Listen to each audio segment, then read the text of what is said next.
Bonjour, nous sommes à Buelas, à l'Auberge Bressane. 3 entités, un hôtel, 2 restaurants. Christophe Favre, le maître des lieux, nous attend, ça tombe bien, on va le rejoindre. Bonjour Christophe. Bonjour François. Alors, quand on parle de l'Auberge Bressane de Buelas, on parle en fait de 3 entités pour l'instant. Oui, on est là depuis mai 1999 avec Gaëlle, ma femme.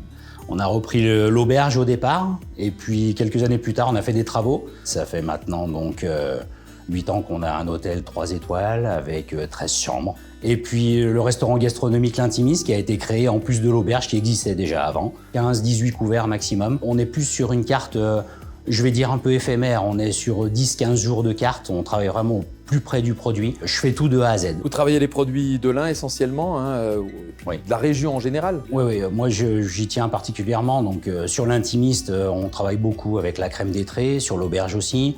Après, les produits régionaux comme le poulet de Bresse, évidemment. Il y a aussi les bières, les vins du budget, etc. C'est très très large. Christophe, on va parler de votre recette maintenant. En fait, c'est une entrée que vous allez nous préparer. Oui, c'est un petit tartare de truites fraîches et truites fumées de la pisciculture TEP. On est sur une entrée rafraîchissante avec un petit blinis à la farine de Gaude qui va accompagner ça et puis certainement un petit vin blanc du budget. Alors, je vous propose de rejoindre Christophe en cuisine. On va regarder de quelle manière il prépare tout cela avec une recette exclusive rien que pour vous. Alors, nous voici pour la recette. Donc en 3 parties, on va commencer par le tartare avec la fameuse truite. Donc on a notre filet de truite qui a été levé et puis aussi des arêtés. La petite astuce, je passe le long des arêtes avec mon couteau de chaque côté et puis je tire du départ de la tête jusqu'à la queue et ça enlève les arêtes d'un seul coup. On va lui enlever la peau. Donc en partant du filet par la queue, on va couper quelques tranches. On ne fait pas trop fin pour avoir des morceaux assez réguliers. On va aussi rajouter bien évidemment la truite fumée qui est fabriquée chez Jérôme directement dans son propre fumoir. On procède de la même façon que pour la truite fraîche.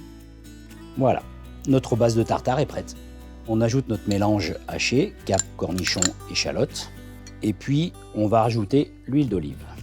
Il faut être assez généreux, c'est ce qui va permettre de faire un peu notre liaison dans notre tartare. Ensuite, on va ajouter le jus de citron. Une petite astuce pour mon jus de citron pour qu'il soit plutôt très parfumé. Je mets mes citrons roulés dans l'huile d'olive très légèrement dans une casserole avec un couvercle au four à 120 degrés pendant 45 minutes. Vous le sortez, laissez refroidir et ensuite on passe au presse-agrumes. Ça nous permet de récupérer toute la pulpe, la partie un peu blanche qu'on trouve des fois un peu amère mais qui va apporter un peu de relief à notre tartare. Donc la dernière petite touche, on va passer sur l'assaisonnement, le sel et le tour de moulin de poivre. On réserve au frais en attendant de terminer la recette. Notre deuxième partie de recette, avec la crème de Bresse gastronomique, on va rajouter ensuite un petit peu de sel, le reste du jus de citron, on mélange et on va rajouter les herbes hachées. Pour notre blinis à la farine de Gaude, donc on va récupérer notre levure de boulanger et la délayer un tout petit peu. Elle va commencer à fondre tout doucement dans le lait. On passe à l'étape suivante, on va mélanger nos 2 farines, la farine de sarrasin avec la farine de Gaude.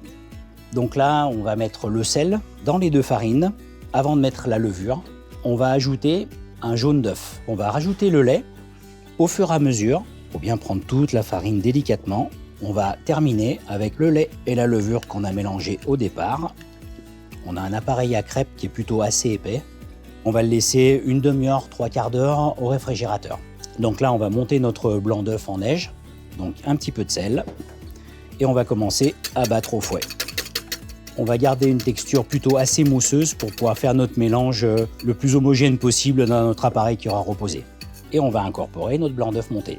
On va tourner très délicatement avec notre spatule pour éviter de trop casser notre blanc d'œuf. Prochaine étape, donc la cuisson. On va commencer à préchauffer notre poêle et ajouter notre beurre d'étré. Quand le beurre est bien fondu, on va utiliser des cercles qu'on va poser au fond de la poêle, une cuillère de pâte. Donc au niveau du temps de cuisson, on est sur environ 3-4 minutes sur chaque face. L'appareil va gonfler légèrement grâce à notre levure. On a nos 4 minutes de cuisson sur la première face, donc on va retourner nos cercles à l'aide d'une spatule et on va laisser cuire à nouveau 4 minutes. On peut retirer le cercle et on va laisser terminer tout doucement la cuisson. On va pouvoir débarrasser nos blinis sur un petit papier sopalin pour enlever l'excédent de matière grasse. On va essayer un dressage un peu ludique, on va essayer de faire une forme de papillon.